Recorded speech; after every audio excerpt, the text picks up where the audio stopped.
Assalamualaikum warahmatullahi wabarakatuh. Perkenalkan, nama saya Salwa Fadila Ramilna dengan NIM C0E0220226. Di sini saya akan menjelaskan materi selanjutnya tentang SPT dan SPP dalam mata kuliah perpajakan. Nah, yang pertama adalah pengertian, kita lihat dulu dari SPT-nya. Yang pertama adalah pengertian SPT. Apa sih pengertian dari SPT? SPT adalah surat yang oleh wajib pajak digunakan untuk melaporkan perhitungan dan atau pembayaran pajak, objek pajak, bukan objek pajak, dan atau harta dan kewajiban sesuai dengan ketentuan peraturan perundang-undangan perpajakan. Ada jenis SPT sebagai berikut. Yang satu, surat pemberitahuan masa adalah surat untuk suatu masa pajak. Yang kedua, surat pemberitahuan tahunan adalah surat pemberitahuan untuk 1 tahun pajak atau bagian tahunan pajak.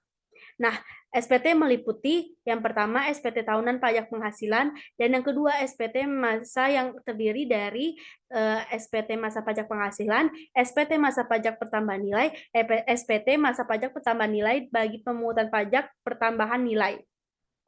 Nah, SPT dapat berbentuk dokumen formulir atau hard copy dan B dokumen elektronik.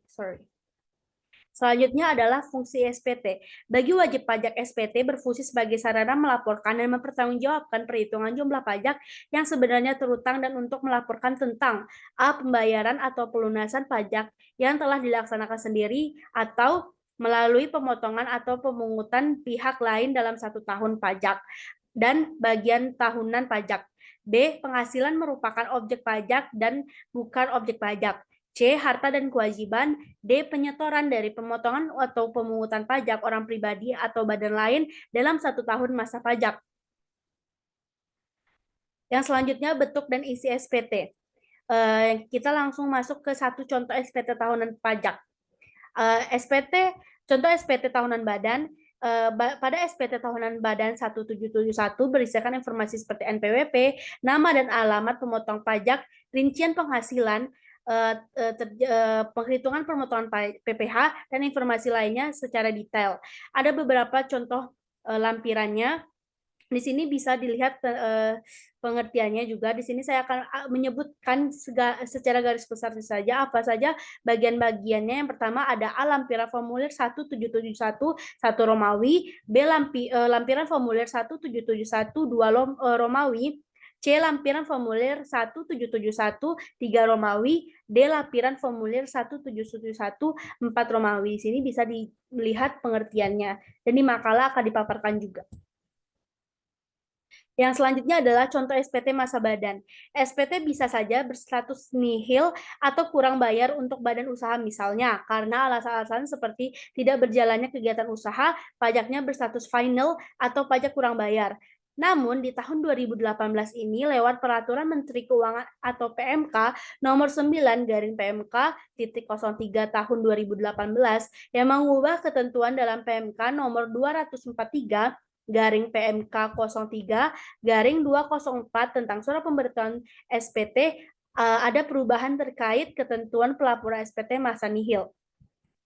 Wajib pajak dengan kemauan sendiri dapat membetulkan surat pemberitahuan yang telah disampaikan dengan menyampaikan pernyataan tertulis dengan syarat Direktur Jenderal Pajak belum melakukan tindakan.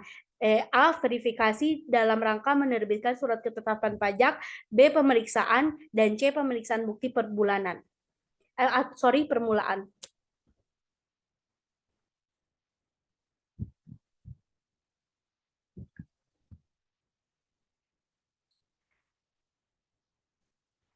Selanjutnya adalah penundaan penyampaian SPT. Dalam keadaan tertentu, wajib pajak orang pribadi atau WPOP atau wajib pajak badan atau WP badan bisa saja terpaksa harus menunda penyampaian SPT tahunan karena sejumlah alasan seperti padatnya kegiatan usaha dan kendala teknis dalam penyusunan laporan keuangan tersebut.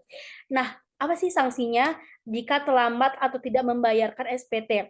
Berdasarkan UU KUP, UU nomor 16 tahun 2000 pasal 3 ayat 5A, wajib pajak yang tidak menyampaikan SPT hingga tenggat waktu atau batas perpanjangan akan memperoleh surat teguran. Kemudian, pihak bersangkutan akan dikenai sanksi administrasi berupa denda sebesar 50.000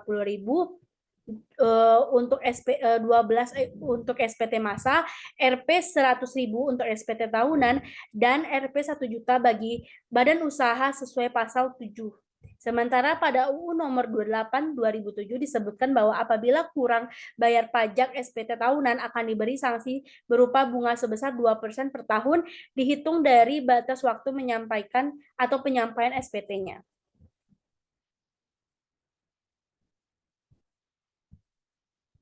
Dan materi selanjutnya kita masuk ke SPP. Pengertian dari surat setoran pajak atau SPP ini adalah bukti pembayaran atau penyetoran pajak yang telah dilakukan dengan menggunakan formulir atau telah dilakukan dengan cara lain ke kas negara melalui tempat pembayaran yang ditunjuk oleh Menteri Keuangan. Fungsi surat setoran pajak ini adalah berfungsi sebagai bukti pembayaran pajak apabila telah disahkan oleh pejabat kantor penerima pembayaran yang berwenang atau apabila telah mendapatkan validasi. Batas waktu pembayaran atau penyetoran SPP adalah PPh pasal 4 ayat 2, pajak yang dipotong oleh pemotong PPh harus disetorkan paling lama tanggal 10 bulan berikutnya setelah masa pajak berakhir. Yang B, PPh pasal 15, pajak yang dipotong oleh pemotong harus disetorkan paling lambat tanggal 10 bulan berikutnya setelah masa pajak berakhir. Dan C, PPh pasal 21, pajak yang dipotong oleh pemotong harus disetor paling lambat tanggal 10 bulan berikutnya setelah masa pajak berakhir. D, PPh pasal 23 dan PPh pasal 26, pajak yang dipotong oleh pemotong harus disetor paling lambat tanggal 10 bulan berikutnya setelah masa pajak terakhir. Dan E yang terakhir, PPh pasal 25, pajak ini harus dibayarkan paling lama tanggal 15 bulan berikutnya setelah masa pajak berakhir. Oke, sekian dari materi SPP-nya, sedikit namun singkat, padat dan jelas, yang mana mencakup tentang fungsinya dan pengertiannya dan apa-apa saja sanksi yang harus dibayarkan. Sekian dari materi SPT dan SPP.